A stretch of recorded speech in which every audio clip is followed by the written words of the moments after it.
I cannot put my finger on it, but I seem to be on the receiving end of more attention recently. Tell you what, Van Callox, let this sink in. If you mess the Lord Captain around, you will not answer to the Inquisition. You will answer to me. My little whisperers have told me all about you, Iceman. But you're not frozen anymore, are you? You're starting to melt a little bit. Did somebody leave the door to the cold storage open? The colours of the Lord Captain and Master Van Callox change when they are next to each other. Cassia, I do not need a third eye to see what is right in front of me. You need to learn to rely on your normal eyes as well. You know, Van Callox, you and I have not always seen eye to eye.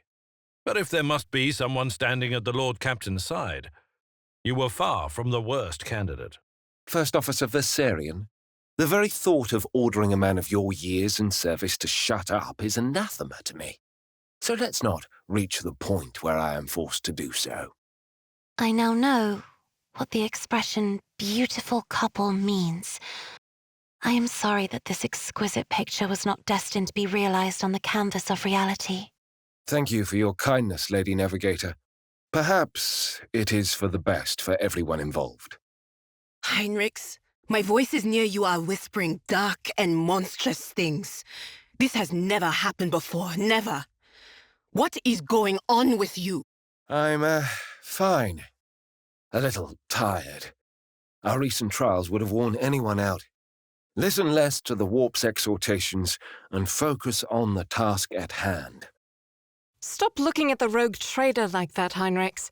Nothing will happen to her while we are here. I know. There's no need to tell me. And besides, sister, you would do better to keep an eye on your surroundings instead of me. Abelard, just get on with it. Say whatever you are going to say. It will certainly be preferable to your silent and palpable condemnation. I am torn between two desires. To lecture you about your shoddy timing and choice of setting, or to express my astonishment at the Inquisition's methods of moral support. Jai is being quite open about her connection to the Lord Captain. Unusual behavior for a princess. It seems the nobles on Ifrit have very different ideas of propriety. Quite open? She'll be leaving pics of their bedroom antics in our quarters soon enough. Jai likes to flaunt her trophies and wealth. The Lord Captain is both to her. I do not like the Lord Captain's interest in Mistress Haydari. She is useful, but letting her get so close is imprudent. The Lord Captain might be risking the contents of his pockets and his heart with Jai, but not his safety.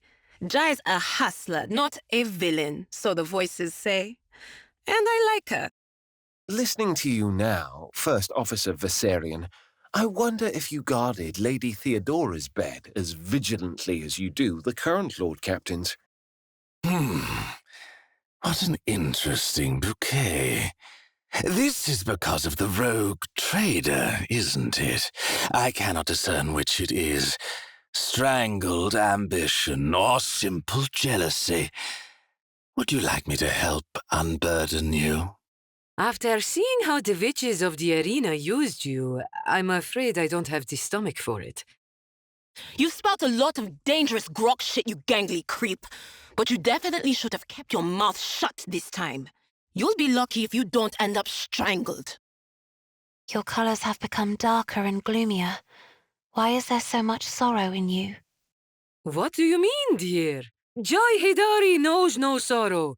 Her heart is like the fickle wind that is unburdened by the dust of the earth and rushes ever onward. Hypothesis. The cause of the unit's emotional suffering lies in the disrupted romantic communicative bond between... Shut up, cogs for brains, or I'll strangle you with your own tentacle. I admit that I am somewhat disconcerted that the Lord Captain has continued his affair with Jai, after the truth about her background came to light. It was a poor enough match before. But now? My kind are free of monkey prejudice, but is it possible to feel passion for someone who is dishonest with you? That is what I am wondering. Perhaps she does things in bed that mean his lordship would forgive her any transgression. But who am I to say? Sister Argenta, tell me, how do you call the heart to humility when it is overcome with jealousy and doubt? Fill your soul with pure love for the God Emperor, and all doubts of the heart will at once be hollow. Why are you smiling so suspiciously? Your colors, they dance so whimsically when I am near. I was just wondering what this soaring, stirring feeling was. First love! Ah, I can feel the butterflies in my belly, the heat in my cheeks. No offense, Cass, but it's all your navigator business. I woke up in a foul mood this morning, but the Lord Captain took one look at you and I suddenly had a smile stretching from ear to ear. Curtsies, eloquent glances, even an immortalium. It has been a long time since I saw anyone observe the aristocratic rules of courtship, and so devotedly at that. Will you be putting that in your reports too, Van Callox? You are without shame or conscience. If you dare upset Lady Cassia, by the stars, I will make sure you regret it. The rituals that the Elentarch and the Shael seer are performing, they contain none of the savagery for which Monkey are known. I am almost enjoying watching their senses blossom. Looks like the Lord Captain and Cass have been on the outs lately. Hard times can forge tender feelings into something stronger. Sometimes it takes a good fight to reach true understanding. Indeed. I do hope it lasts. I wonder if Cass and the Lord Captain are comfortable with, well, with all the navigator quirks? The sharp claws, the delicate gills. Hadari, stop. You can wonder about it if you like, but spare the rest of us and keep your thoughts to yourself. The union of two political units has been recorded. Anomaly detected. The predicted harmony is absent. I am registering disquiet. Come now, esteemed Magos. The union of House Orselio and the Von Valancius dynasty is a grand occasion. Any who share their concerns are merely envious. True friends give their support. Stay out of it, you soulless tin can. People's fates can't be reduced to your stupid calculations. So, the marriage of Lady Cassia and the Lord Captain. A worthy union between the heads of two great dynasties. You feign concern for duty and the Elentarch's domain, but I know the truth. You are worried and saddened by a union that lacks any genuine feelings. At least this marriage is not based on hatred, contempt, and intrigue, an unheard of luxury for most aristocratic alliances. I see all your colors flashing. Ask me. You have never stayed silent before, either out of politeness or pity. Cass, you're not being fair to me. Funnily enough, after all the time we've spent together, I've grown fond of you. And, well, I'm sorry, Cass. I really am. Your feelings for the Elentarch are hindering you from guiding the ship through Shael. Pull yourself together, Three-Eyed One. Your weakness could cost us our lives. And even more than that. Stay away from the Lord Captain, Xenos, and do not even think about pulling any stunts. One wrong move and... Oh, Monkey, why reveal your fear and insecurity in such a crude manner? Does the rogue trader grant me greater liberties? Is that why you're so anxious to drive me away? That is your failing, not mine. Cass, I've heard whispers that you've been crying into your pillow at night. I don't believe them, of course, but you have been really down lately. Oh, not at all. It's just that I always wanted to be someone's one and only. But life has taught me that we do not always get what we want. Heinrichs, I never thought I would say this, but You and I have something in common, wouldn't you agree? What do you say to discussing our shared passions? Swapping stories? At least have the decency not to make such shameless suggestions in the presence of our shared passion. I never thought such monstrous iniquity would take place on the Von Valancia's flagship. I am sick of reprimanding officers for improper chatter about what the Lord Captain and the Xenos are up to on the lower decks. Don't grumble, old man. Personally, I'm just glad the Lord Captain's quarters have such heavy and tight-fitting doors. The screams aren't as blood-curdling when they're muffled by a thick layer of plasteel.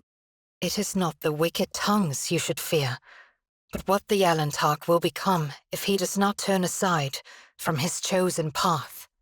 The ways of the Dark Ones eat away at the soul and reveal secrets better left unacknowledged. The decks of the ship were enveloped in alarming yellow and terrified green whenever Marajai walked among the crew. But now, the same colors flood my gaze when the Lord Captain appears on the bridge. I am frightened by this change. The cattle are quickly learning their place. Good. Did I tell you, Lord Captain? The crew noticed that you have stopped your visits to the lower decks and begged me to convey their deepest gratitude for your mercy. What could be the cause of it, I wonder? I cannot wrap my mind around it. Has our Shireen, the Lord Captain, stopped walking his pet Xenos? What a sad and long-awaited split. If the cattle are bored, I can visit them on my own. I will do so at the first opportunity. What do you want with the Alantark, Dark One? Why do you devour him with your eyes as if you were plotting evil? You, cousin, no longer hold any interest for me as a plaything. But I must dispel my boredom somehow, and I seem to have found a thrilling new way to do so. Oh, Red, if my little whisperers are to be believed, evil doesn't come close to describing what's on that stick insect's mind. How could the rogue trader allow you into his retinue? What failure of will led him to find a place at his side for an abomination like you? Do you really want to know the answer? Curiosity. Curiosity which I will satisfy in the most complete and pleasurable way possible. The Xenos has a habit of distracting the Lord Captain at every opportunity. Her conversations are taking up precious time. The rogue trader is showing the Xenos too much indulgence. She should be kept on a short leash, not treated like an honored guest. What are those primitive thoughts roiling in your head, monkey? You are living proof of how simple your species is. But the Alantark seems to be different. That Xenos has a name, Iliet. And yes, their voices are giggling. They say there's something going on between them, something brewing. Well, not my business. Are you trying to gain the rogue trader's trust? To beguile him? It won't happen. I'm watching you. I can feel your eyes boring into me, monkey. Enough. Your foul powers mar the soul like the arrows of Kurnus. Oh, I am sorry. Your colors have suddenly faded, and now it almost hurts me to look at them. It is because of the Lord Captain, isn't it? Silence is also an answer.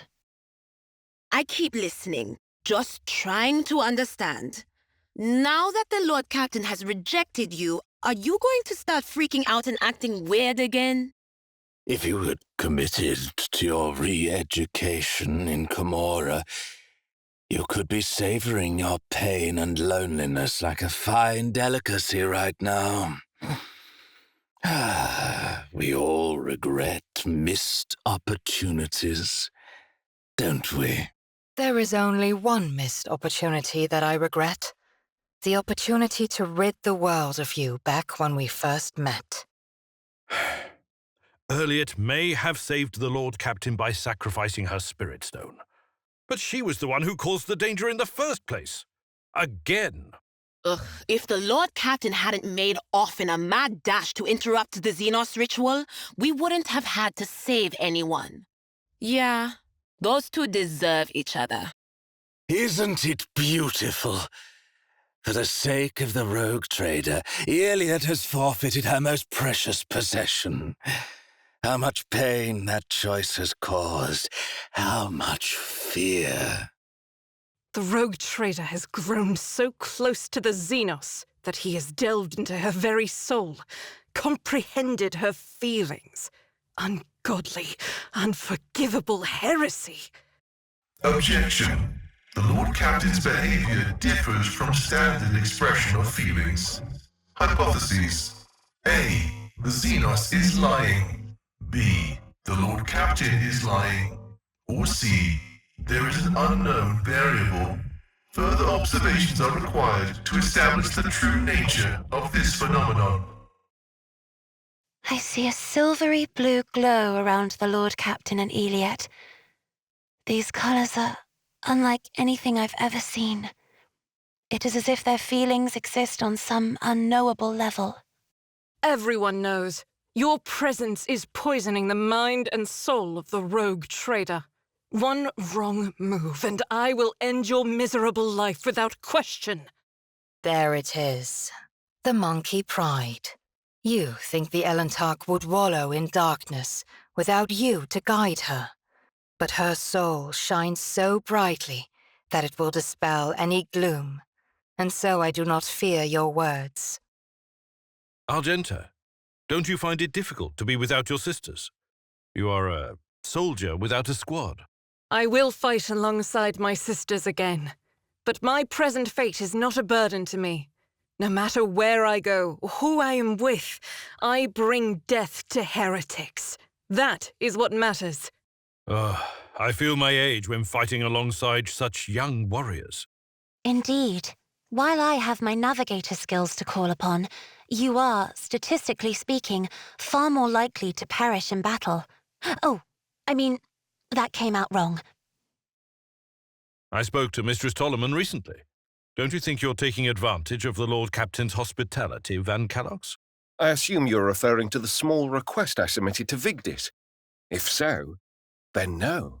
I'm not taking advantage. The matter is closed. Idira, is there something you wish to tell me about? Namely, the mess in the wardroom last week. Ugh, stop blaming me every time one of the officers flies off the handle, old man. Not every brawl or disaster on this ship is because of me. In truth, Mistress Haydari, I find it hard to believe that a ne'er-do-well such as yourself could be successful in any field, even smuggling. In truth, Master Viserion, I find it hard to believe that anyone would put out for such a bore as yourself. But you've somehow managed to sire a whole gaggle of offspring. There is a life lesson every young man should learn. Keep your backside off any throne you have not rightfully earned or irrevocably won. You are addressing me. I am no man, young or otherwise, and I have nothing to learn from monkey homilies. What is more, I honored that wretched monstrosity you call a throne when I deigned to touch it. I must thank you, esteemed Magos. After your intervention, I feel 50 years younger. Both my knee implants are as good as new. I agreed to help out of respect for the priceless array of augmentations placed in your body. Such sacred creations deserve the best maintenance available.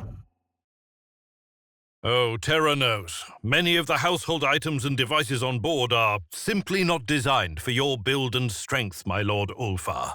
When spirits are high, the exuberance of my fist is enough to shatter fragile things. Mistress Iliad, the ship's crew would be less alarmed if you made the slightest effort not to frighten them. Monkey fears are not my concern, and even if I wanted to assuage them, your kind will never cease to fear those who stand above them. You left the Novice Imperialis to serve the rogue trader. Do you ever regret it, Seneschal? No, I do not regret it in the least. Serving in the Imperial Navy is a fine thing to do. But it was only under Lady Theodora that I truly felt the significance of what I was doing. If I could see the golden light of the Astronomicon as you see it, Cassia, I would probably go still forever, unable to take my eyes off the radiance of the Emperor for an instant. I think you would manage. You have different hues of light within you. Gold, silver, and crimson. One of them would call you back to this world. Serving the Inquisition means peering into the secrets of humanity's foes. Aren't you afraid that one day you will peer too deeply, Interrogator? Fear is the enemy of duty. Anyone who cannot overcome this weakness does not last long in the Holy Inquisition. The future you see could be the whispers of the archenemy. How can you trust your visions, Adira? I don't think that's the question you wanted to ask. What you wanted to ask was, how can others bring themselves to trust a despicable psyker like me? Face it, sister. Not everybody's as pig-headed as you are. Keep your guard up, Jai. Focus. It's being in your presence, my stunning righteous angel. I find you distracting and inspiring in equal measure.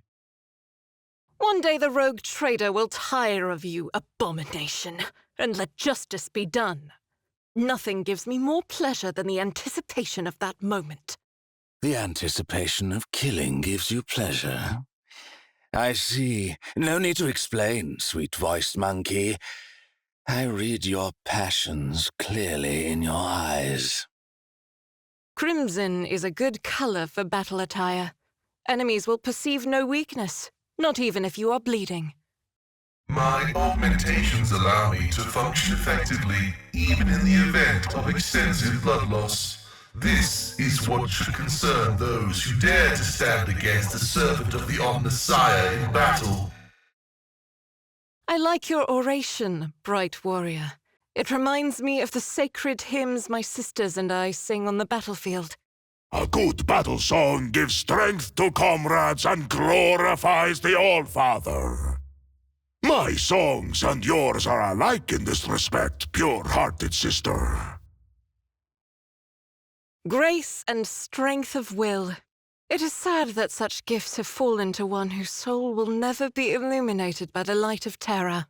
Limited, petty creatures often wrongly pity others who are, in fact, superior to them. I do not know if I should find it fascinating or repulsive. I can see the agitation and fear of the servants beside me. But you, how do you manage to drown out their colors with mere words? Their dark hues dissolve immediately, and humility sets in. I have always desired only respect, not fear. It is good to know that my efforts have not been in vain. Thank you for telling me. Sister Argenta, you are always shrouded in a greenish-grey mist when I see you. Is it me that troubles you? Or is it whatever I can see behind it? My soul is open to the light and his faithful servants. The rest is merely fleeting frailties that hold no significance. The more you try to hide your colors from me, Master Van Calox, the more clearly I can see them. If you find my gaze so unpleasant, just say so. Do not mistake my caution for rudeness, Lady Cassia. I am usually the person who gauges others' secret thoughts and feelings. Being on the receiving end is different. Sometimes, I wonder to what extent our perception of the Empyrean differs. Ooh, I'm glad that I never have to look at it. No offense, Cass, but I'll do just fine without an eyeball in the middle of my forehead. Behind the varied colors of your soul, I see very different shades. Less gold and silver, and more and more... Cass, joy of my eyes, I'm not ashamed to show off my body to others, but do not bare my soul for me.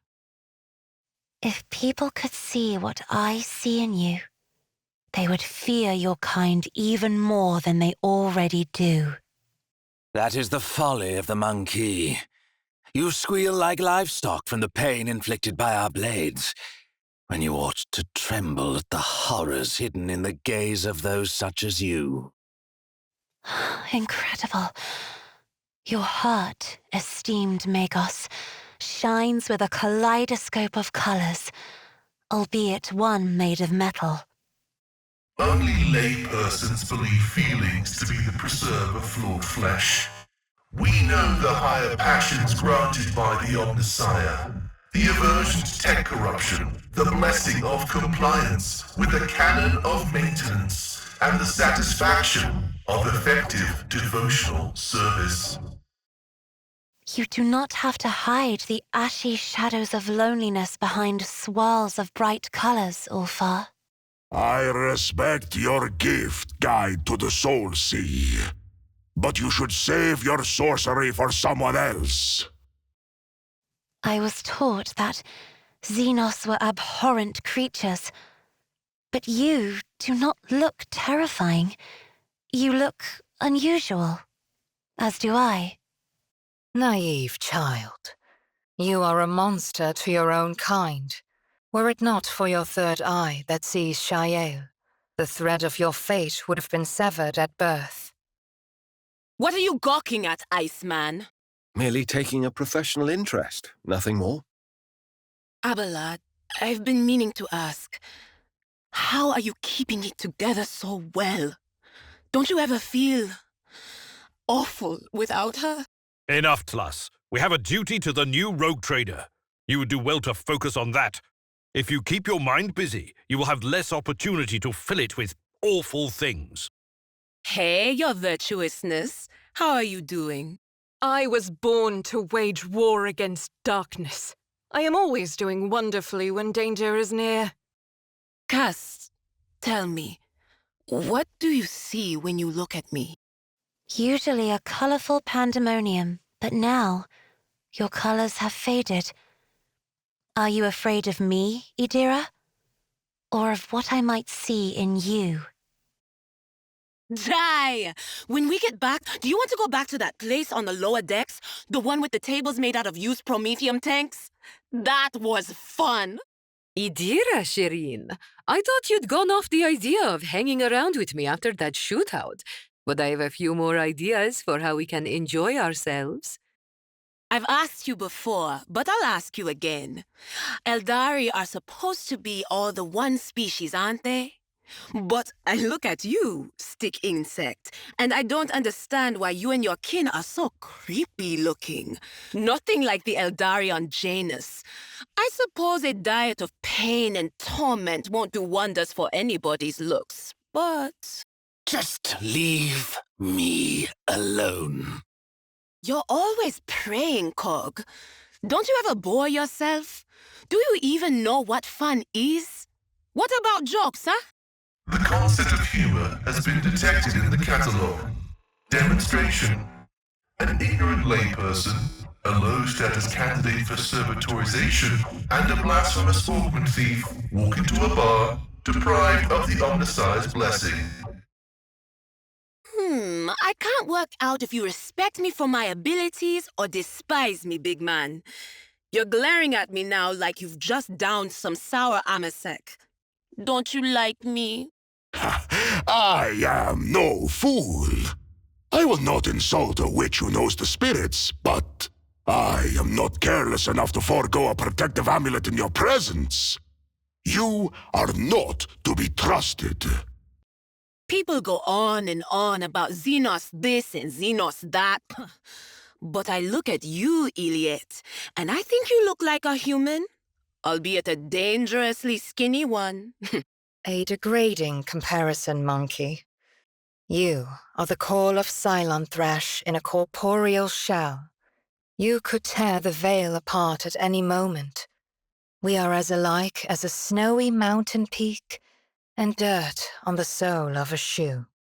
Hey, old man, are your joints playing up? You're walking funny. Fear not, Mistress Haydari, I am feeling perfectly well. I do so appreciate your thoughtful concern. Sister Argenta, Do you want to pray together to the Exalted One when we return to the ship? But it has to be somewhere private. I don't want to ruin my reputation as an unscrupulous trader. Sometimes I think you are not such a bad person, Jai, and it unnerves me. Cass, light of mine eyes, have you ever considered dyeing your hair? With your house's wealth, you could afford the finest treatments.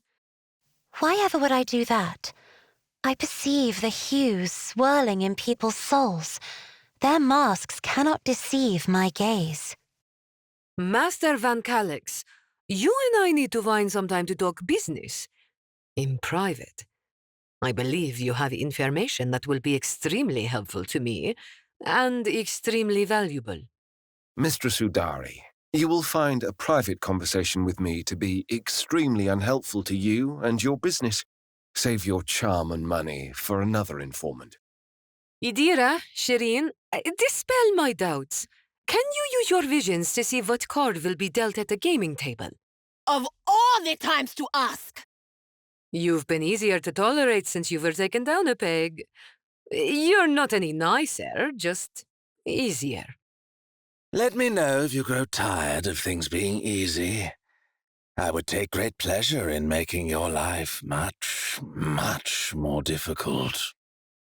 I bet that as soon as we come across something interesting, the greedy hunk of junk will crackle on about the privileges of the Adeptus Mechanicus and try to lay his hands on the spoils. I am judging and disregarding the statement of the unworthy thief who has disrespected the privileges of the Adeptus Mechanicus. What is that stink? Is it coming from your cell? Are you brewing Fenrisian mead in there? I've heard of the stuff. I wouldn't say no to a taste. Mead would eat away at your stomach and liver, swindler. Are you not satisfied with the number of augments you already have? Content yourself with sipping on booze intended for ordinary mortals. You are different from your kin, Irliat, and that worries me. Not knowing what to expect means I always have to be on my guard. You are unusually perceptive for a monkey, and you have such an unruly nature. Perhaps I should take a closer look at you too. We've been out of the Rykad system for a while now, and my mind is still ringing with what I heard before we jumped. It's scary to even think about what's going on there now. When the time comes, we will stand as an indestructible wall against the corruption that has engulfed this world. We will not give the archenemy another inch. My entire life was lost in the nightmare of the Immaterium in a matter of seconds. It's not something that one can comprehend and accept in such a short time. Analysis recommends that the system of the Expanse prepare for imminent clashes with the forces now dominating Rykad Minoris. Probability of a large-scale confrontation currently stands at 86%. None of this is going to lead to anything good. We have enough troubles without this anathema appearing under our noses. The loss of the sector is a catastrophe. There are no forces in the Coronis Expanse capable of opposing whatever may emerge now from the Rykad system. Dargonus was attacked by Xenos, but stood strong. Is this not a sign that the God Emperor protects his faithful? It's a sign that the defense of Dargonus was organized relatively effectively. A Drukhari raid is a grueling test for any world to endure. But what happened in the streets of the hives? Oh, the scarlet blue scars will not soon be erased from the souls of those who lived through this nightmare. This is the first time I have witnessed the Dark Ones raiding at close quarters. It is a wonder that your world survived it, Elantark. Is that respect for your kin I hear in your voice? Careful, my pointy-eared friend. My Shireen won't like you showing admiration for them, if that is what it was. Dargonus' preparedness for a confrontation scenario has been deemed satisfactory. The peasant population accounted for the overwhelming majority of losses. Peasants can easily be replaced. Vital production facilities suffered minimal damage. I can't stop thinking about the governor of Dargonis. Why wasn't he there when they stormed the rogue trader's palace? When disaster comes knocking, a businessman's only concern is for his own property. The governor is a businessman, after all, albeit one dressed in the garb of a servant of the Imperium. The official reason is that he failed to reach the palace in time because of attacks happening elsewhere. I have my own theories, but I suppose I had better keep them to myself. Navigator Han is a noble soul. It is frightening to imagine the ordeal his spirit underwent on that ill-fated voyage. And still he did his duty. Not only did he survive, he rallied people around him and fought back against those whose souls had fallen to the arch-enemy. Truly, a navigator of outstanding talent. The tenacity displayed by the unit in the execution of his obligations can be partly explained by his deficient sense of duty. The superior response would be to independently discontinue life functions. Cursed be the day that Kunrad entered Lady Theodora's service. Now, because of him, Dargonis has lost a ship, along with its entire crew. I tremble with rage to remember that this heretic sought to encroach upon the sacred warrant. The day we put him to death will be a red-letter day for me. And he is still at large and free to act as he pleases. If I were you, Abelard, I would see to it that no more Von Valancius subjects are kept ignorant of his treachery. The sacred exterminatus. I saw it for the first time in all its fiery majesty. An awesome sight to behold.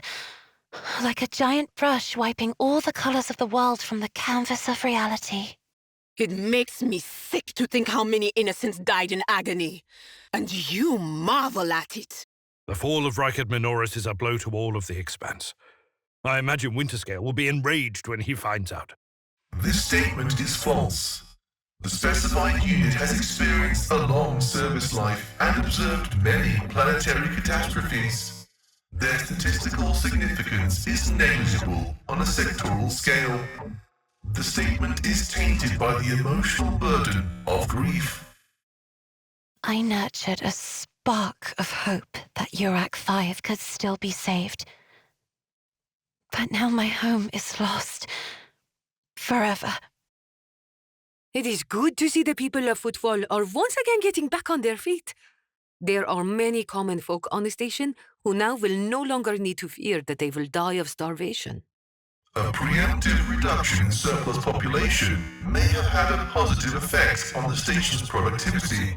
Analysis indicates that units with the lowest utility were at risk of death. Vladime's first priority will be to feed the people keeping him in power on Footfall. Aid should eventually make its way to the common workers as well. So now Vladime has bowed down before the Von Valancius dynasty. Interesting times lie ahead of us. You mean how Winterscale will react to this? From what I've heard of him, interesting isn't their word. It's nothing to look forward to at any rate. My Shireen has angered 2 influential nobles at the same time, and both are rogue traders. Impressive efficiency. I'd like to have seen Incendia's face when she found out we'd stolen Footfall out from under her. From what I know of Lady Chorda, I would not be rubbing my hands with glee if I were you. The rogue trader is a dangerous opponent. Really?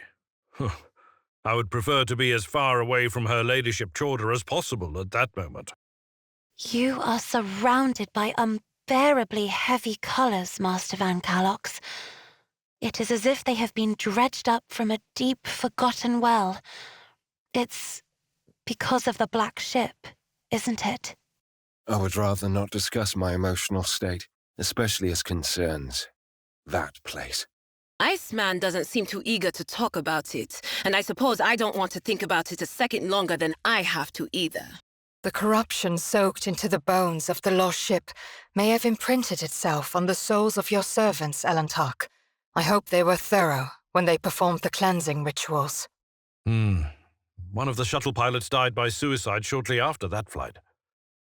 His body has long since been incinerated, though, so there is nothing to worry about. How strange to hear a Xenos speak of corruption. We wage an implacable war against this foulness, and you, a tainted creature, fear it too.